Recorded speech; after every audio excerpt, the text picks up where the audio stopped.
Good evening. I will be speaking in Spanish, but there is translation into English and Polish. I would be very happy to speak Polish, but unfortunately God has not given this talent to me. Of course, so please accept my excuses, I mean the organizers. I would like to start my speech with double thanks. In the first place, to Ms. Ligia Castaldi, who called me and asked me to participate in this conference, and to Mr. Bartyzel, who has been so kind to invite me in the name of Collegium Intermarium. And in the second place, I would like to very, very strongly thank to Ordo Iuris for their very existence and for their work. My speech can be summed up in 3 points. The first one is to remember the old Latin words were in the Western civilization. I mean potestas and auctoritas. Potestas is the possibility to impose obligatory decisions. Who can have the potestas in our society, democratic society? Those who are elected by the people. What is the situation today? That those who are elected by the people are very limited, are very dependent on the so-called public opinion. And the so-called public opinion nowadays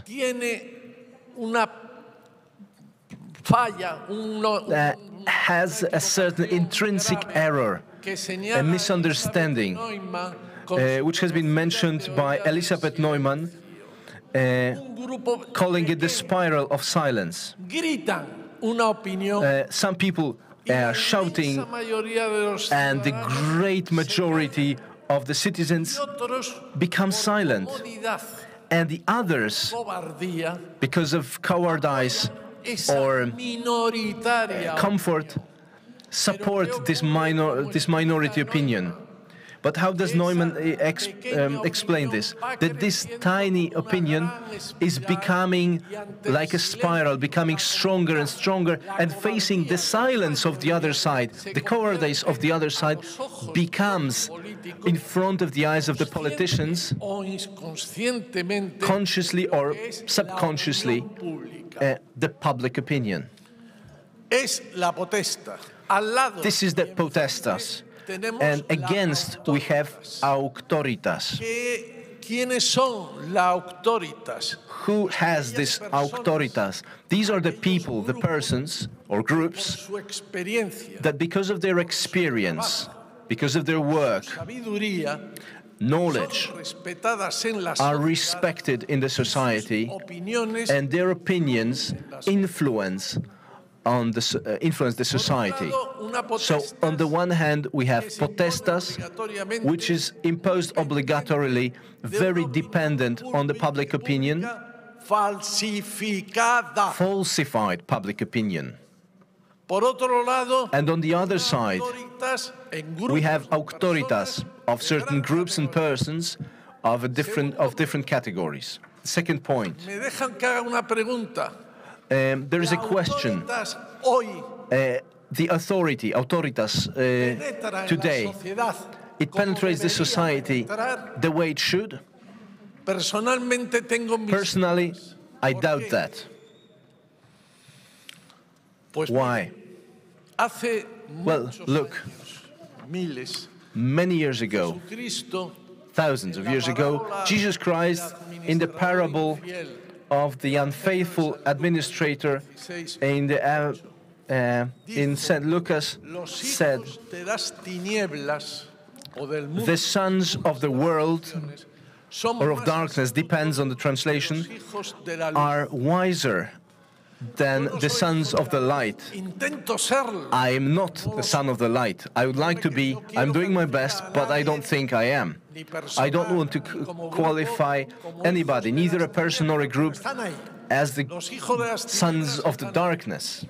But they are here and there, and they're much wiser than us. Who are we who pretend, who want to be sons of light? People with great knowledge, great experience. But hey, be careful, in this very society, you cannot write more than 140 characters in Twitter because they won't read it. This is the image of today's society. What we do today are great doctrinal works, thick books, deep, full of knowledge, that we and only we read. We do not penetrate the society, in my modest opinion, the way we should.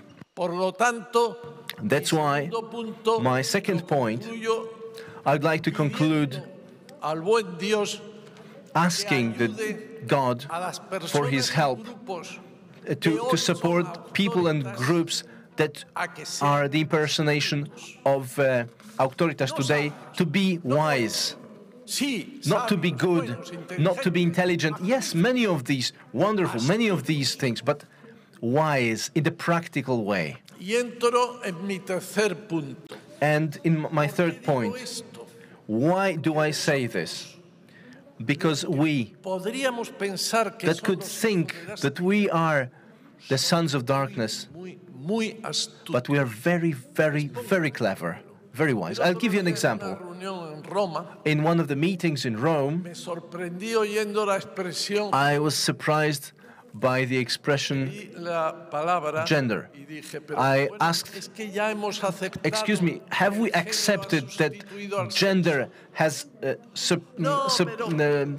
replaced sex? But people are saying, no, it's a lost battle, we have to use it. I said, no, sex is a biological difference. Gender is a cultural expression that anybody can have the way they like. Don't mistake these two. Oh, but Javier, no, I mean, it's a lost battle. I said, no, there are no battles to lose. You fight until the last minute. Another example. Do you remember of the right to abortion?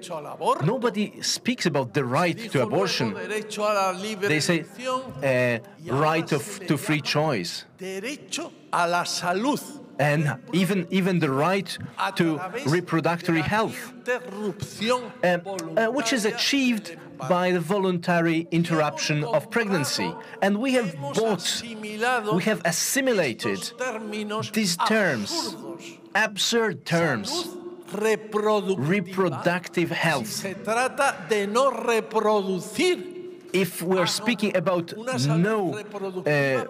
not having a child, reproductive health by killing a child, a human being, I mean, that's absurd. And the other thing, voluntary interruption of pregnancy. What happens after an abortion?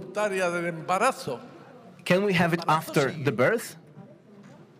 In Spanish, English, French, Czech, Polish, Hungarian, in all the languages, to interrupt is to stop something, to continue. But this is what it really means, is to terminate. But we say interrupt, voluntarily interrupt. We're not interrupting anything, we're terminating. And this is clear, should be clear to everyone. Do you remember the words by Victor Klemperer, who speak about the Nazis?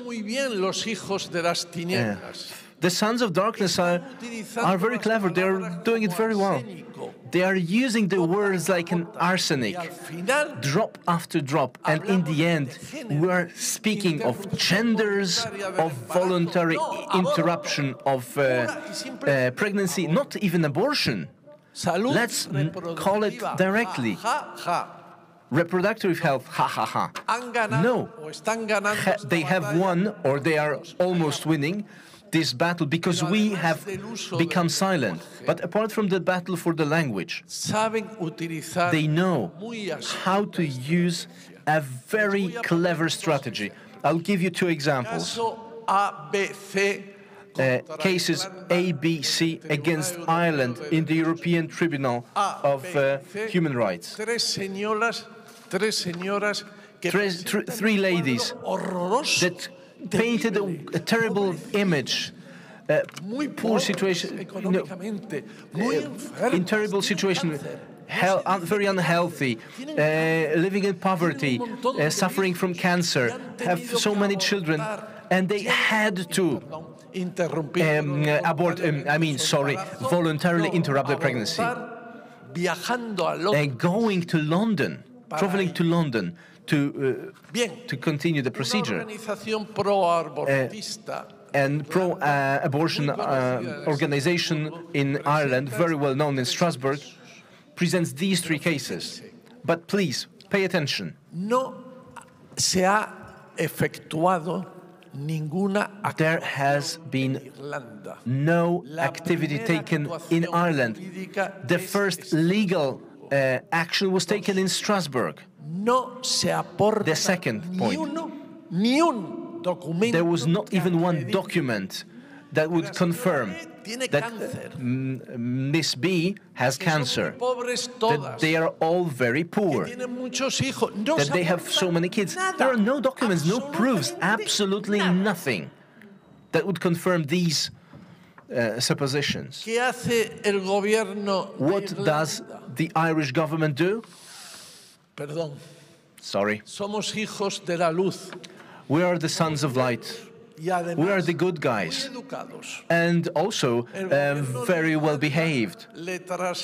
So we will not help you in Ireland, but we will send your application of these ABC cases and answers. There is no way to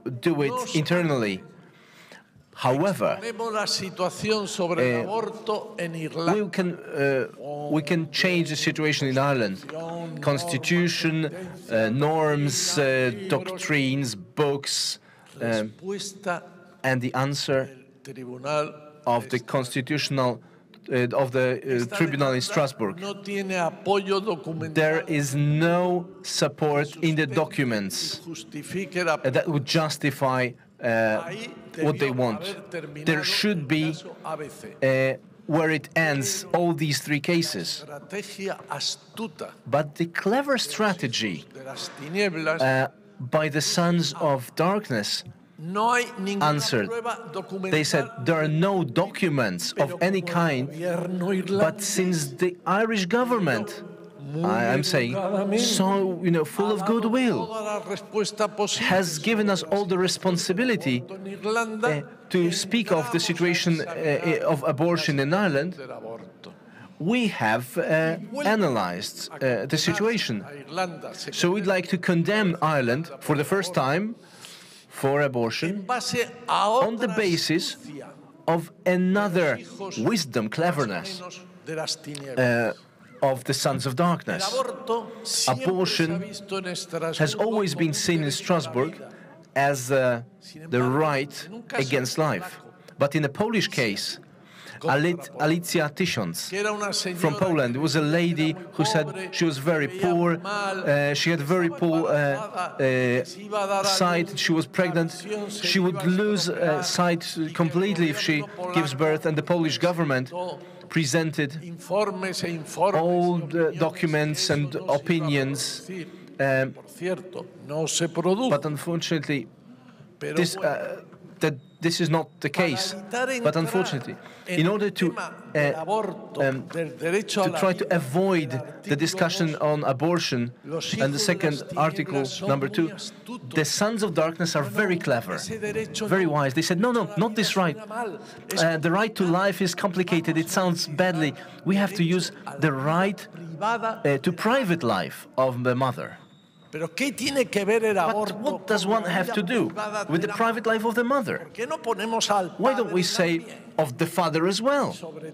And above all else, I don't know very well Warsaw, but I can imagine that Warsaw has to have some kind of a circular road that goes around the city, like most of the great cities, so that people can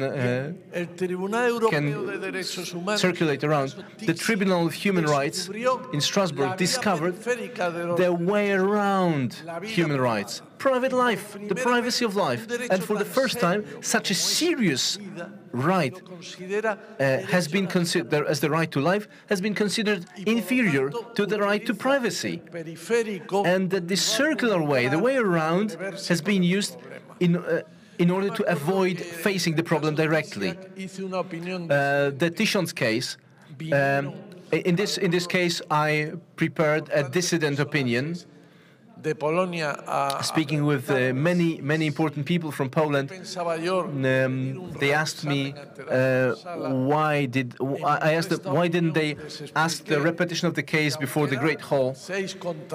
I said there are 6 against 1, that is me, and one of them, I told them that one of them should ask to revisit the case. But unfortunately, the Polish government said they can't see any precedent to have this trial held in front of the Great Hall. What was the result? The Tysiąc and the cases ABC. They use this case, they use the way around against the Article 8, using the not the authentic way. There should be speaking of the right to life, not a private life. Article 2. They used Article 8 instead. I could give many more examples, but I need to keep my to speak concisely. So I'm finishing, and the way I'd like to finish is with 2 words, which I would like you to hear. I would like them to leave my mouth like the old dragons, heard well in these halls. Courage and wisdom. Courage.